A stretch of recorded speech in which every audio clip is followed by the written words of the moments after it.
Alright, so Battlefield 2042 review. I wasn't ready to do this review for a while because the game just came out, but after putting some time into the game, I think I can safely do this review. But just keep in mind, this is the first review on the channel. It's probably gonna suck a little bit. So this review is going to be split into sections that'll go over different parts of the game, like the weapons, vehicles, game modes, all that. So without further ado, let's just jump into it. Alright, so there are three main game modes in Battlefield 2042.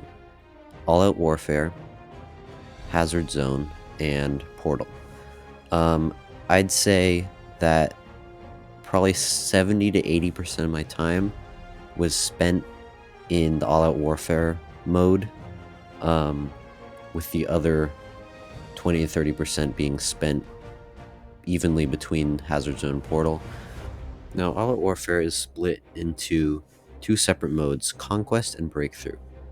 Conquest is more of a open-ended, large-scale battle, whereas Breakthrough is more about capturing specific points in an order for a more like chaotic, linear battle. Now, I think both of these modes are really good. They're both very creative. You've got a lot of places to move around, a lot of ways to get creative with the kills, with the vehicle use. Breakthrough did have some performance issues in the early weeks, but they've been pretty much fixed now. Now, moving on to Hazard Zone.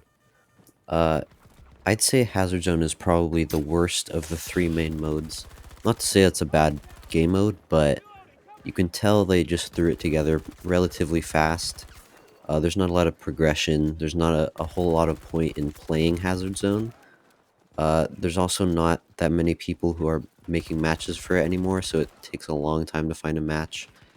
I think a good idea to improve Hazard Zone in the future would be to make the black market credits you earn from playing Hazard Zone able to be spent on other cosmetics, other things that you can use in other game modes, rather than just spending them on weapons to use in Hazard Zone again. Now, Portal, on the other hand, is a genius game mode. Basically, you're able to make custom games using content from other Battlefield games in the past and Battlefield 2042. There's a ton of creativity you can get with it. I've been having lots of fun playing hardcore servers, realistic servers, like 1942 versus 2042. There's so many more game modes you can play on Portal. The only downside is that it's kind of losing its player base currently. There's not a lot of people playing Portal anymore. Not really a lot of people playing 2042 itself, but it's kind of hard to find matches with a lot of people anymore. Alright, it's kind of hard to explain Portal entirely with my explanation, so I'm just gonna roll the clips.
Smell like you farted. Alright, so on to the maps. The maps in this game are, in my opinion, really good. They're a lot bigger than any other Battlefield game in the past, and I feel like there's a lot more variety between the settings of the different maps. One of the cool things I like about the maps in this game is in each match, there's a 30% chance that a tornado will spawn on the map, which really adds a lot of variety to the gameplay. Alright, it's time for the epic Battlefield 2042 map tier list.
Alright, so let's start with C tier. Oh! Ah! The first up on C tier is Discarded. Discarded's actually a pretty good map.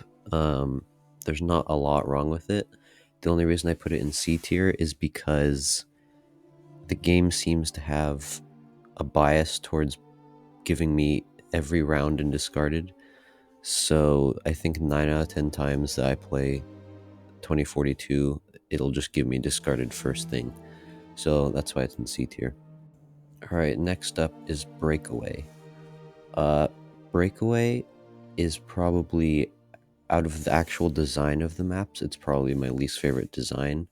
It is the biggest map in the game, but I think that's almost a bad thing for it because it's a little bit too spread out and there's not a lot of interesting places to go in there. It's mostly just like ice flats and stuff. Alright, next is B tier.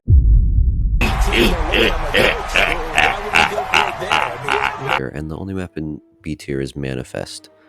I think that Manifest, from the times I have played it, was a pretty cool map. There's like a whole cargo crane area. There's like a big hill where there's a lot of battles going on constantly.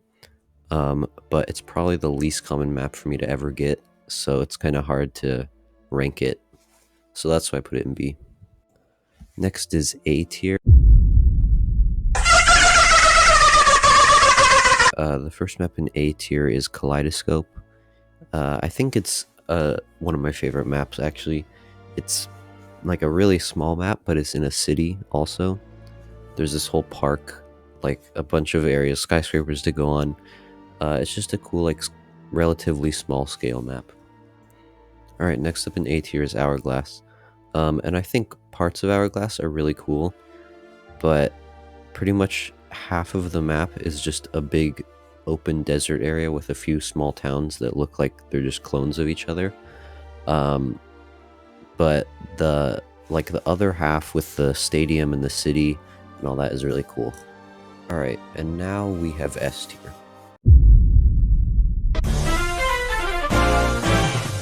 The first map up in S tier is Renewal, and I think Renewal is a really cool map. Like, there's a big wall that separates the two halves of the map, and it's a pretty awesome, like, divide, especially in Breakthrough. You have to get through the wall.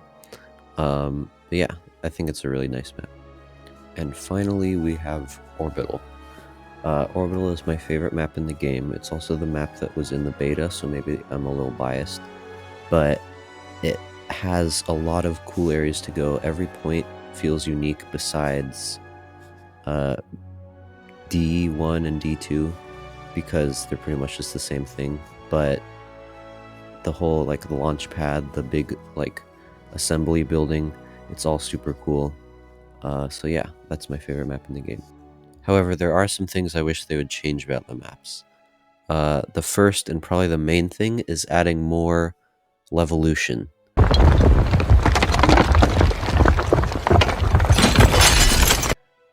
It's a big part of the game. It was a big part of the advertising.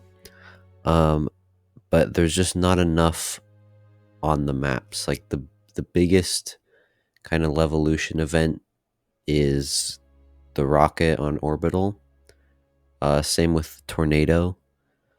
But there's not much. I mean, you can open this door on Discarded.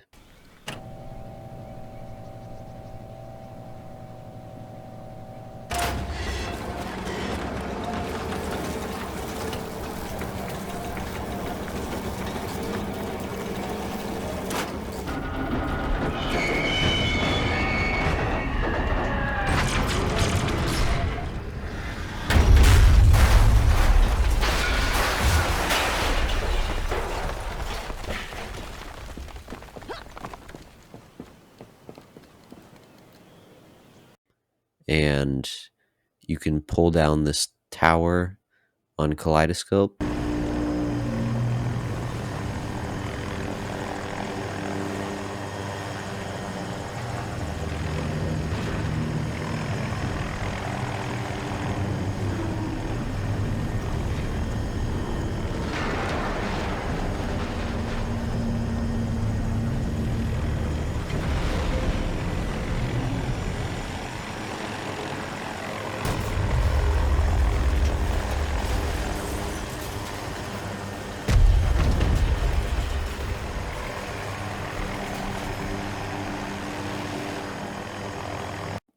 But there's not a whole lot of Levolution in the game. There's plenty of opportunities for them to add Levolution too, like maybe a avalanche on Breakaway, or a portion of the wall that you can destroy on Renewal. I think these would be really cool.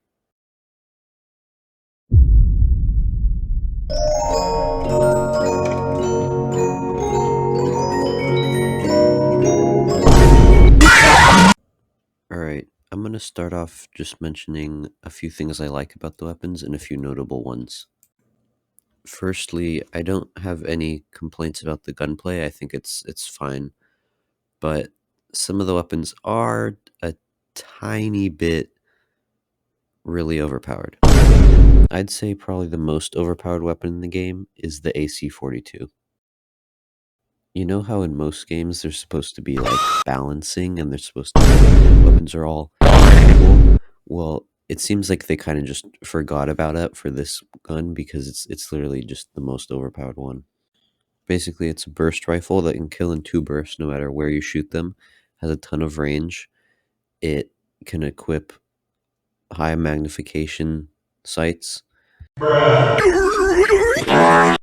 First is the Bolt. The Bolt just completely overshadows every other vehicle. It's supposed to be a light vehicle, and then sometimes it kind of seems more like a heavy vehicle, but it seems to have the best of both worlds. It has a lot of armor, but it's also really fast and maneuverable. It's hard to shoot the driver out of it. It doesn't take any damage from normal, like, machine gun rounds or anything. You have to hit it with, like, RPGs. So, and it can equip missile pods, 20 millimeter cannon that's super overpowered. Now, this in and of itself is pretty overpowered.